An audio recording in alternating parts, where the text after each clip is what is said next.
Sir, thank you very much for joining the program. First of all, your reaction to the government deciding to ban rallies just as your supporters were taking to the streets. Well, just to give you the background, the Supreme Court asked the President of Pakistan to fix an election date. That date is fixed for the 30th of April, so which means 50 days left. So my party decided to do an open our election campaign by a rally in Lahore today. The police had given us permission. They had approved the route of the rally. And suddenly this morning, the permission was taken away, but not just taken away. We had these heavy contingents of police, and these people coming to attend a peaceful rally were hit with tear gas shells, water cannon with some chemical in it, which people are still recovering from.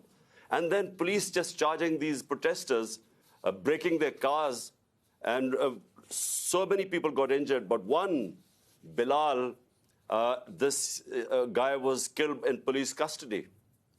How do you interpret what you're describing as this government back and forth on the rules about holding a rally? Well, the issue is that the government, all the 12 parties sitting in government and their backers, they're petrified of elections.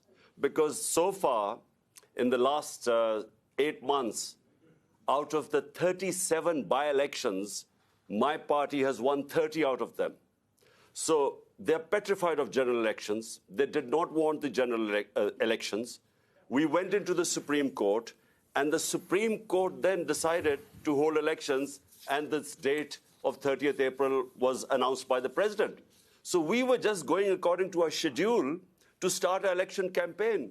But it is clear that the government does not want election. The parties sitting in the government, they want to get out of the election. So my worry is that the idea was to create a law and order situation today, and we really restrained our workers. We called off the rally because we were scared that there would be people killed, and that would be used as a pretext to get out of the elections.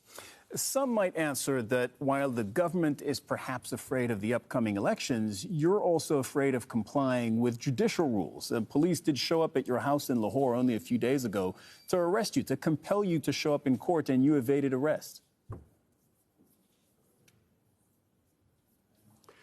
Well, let me tell you something. So far, there are 76 cases against me. I'm charged for terrorism, charged for blasphemy, charged for sedition in these 77 cases. And these cases have been made in the last few months. So I've been going from one courtroom to the other. What happened was when I was shot, this assassination attempt on me, for 4 months, my leg wasn't, I had 3 bullets in my leg, so I couldn't go out of my house. So that's when they started, the cases mounted. They wanted to be, me appear in courts. And so it's just a question of how do you deal with 77 cases? I mean, how many court appearances do you make? So it is just one other way of getting me out of the way to contest the elections. So they want either to imprison me or to disqualify me because they are scared that my party, thanks to the Almighty, is one of the most popular party in Pakistan's history. So because they're scared, that's why they're trying to find ways either to get out of elections or get me out of the way. There are provincial elections, as you mentioned, in April, and then national elections later this year. If they both go ahead as scheduled, can you legitimately run in national elections if, as you say, there are 70-plus cases currently pending against you? All the cases, I'm afraid, are frivolous. Whenever they go into a court of law, these cases will be dismissed. Now imagine, I just give you an example. There's a terrorism. I'm supposed to have committed terrorism. Sir, sorry to interrupt, but if that's the case, and if that's what you believe, why didn't you show up in court? Because I couldn't show up in court. There were reasons why I was injured. So for a lot of time, For 4 months, I was house-ridden. I couldn't really, my leg wasn't, the doctors would not allow me to travel. And they knew it. But before that, I was attending all court cases. But it's only since I was shot, that's when I didn't attend courts.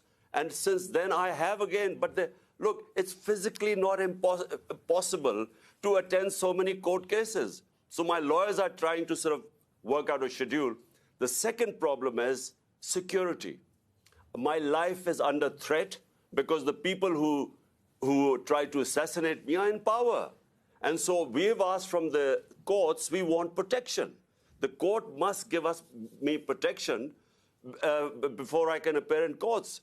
Because, I repeat, the people who I have nominated in my assassination attempt are sitting in power.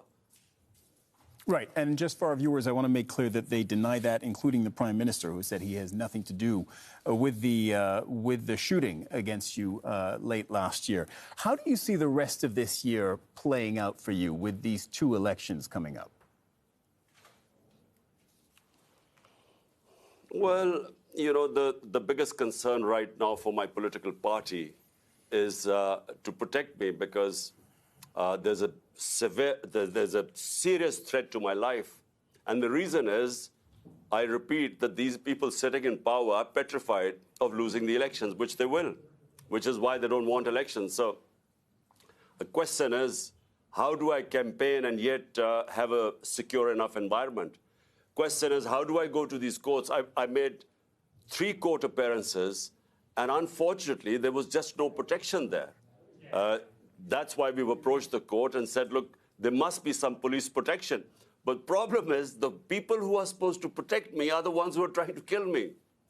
But what's your plan for this year? Is it win elections and then ride it back into office and into power in Islamabad? Well, the elections, national elections, are scheduled for October. But because we were in power in 2 of the 4 provinces, we dissolved our assemblies here. And so to hold elections, so the Supreme Court then asked the president to give a date, which is 30th April. And on 30th April, we hope to contest in these 2 provincial assemblies, which we were already in power. And what we were hoping was that since it's 65% of Pakistan, these 2 provinces, there would be a national election.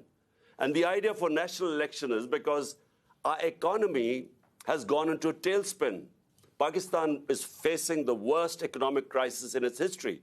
So the idea was to hold elections, which would then bring political stability, and which would then bring economic stability.